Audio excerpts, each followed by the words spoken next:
মানুহকেইটা নিলে নাই মানুহকেইটা নিলে নাই কেতিয়া নিলে সেইফালে কৈছিলে নিলে চিকিউৰিটি এটা কৈছে পালে ডেলিভাৰীকেইটা একদম আমি সেইফালে নেপালকে পলিথিনৰ একদম টুকিলে চিধা পঠিয়াই দিলে এনেকুৱা অৱস্থাই গোটেইকেইটা অৱস্থাই নাই যে গোটেইখিনি মিষ্টি হৈছিলে চাবৰ পৰা অসমীয়া মানুহে হয় আমাৰ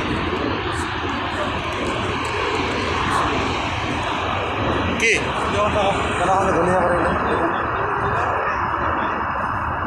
তুমি কি জ্বলি আহিল নাহিলে ৰাস্তাটোৰ পৰা দি আহিব লোক এই গছবোৰ লাগিছিলে যে গোটেই গাঁৱৰ মানুহৰ গোটেই নোহোৱালে কিবা কিবা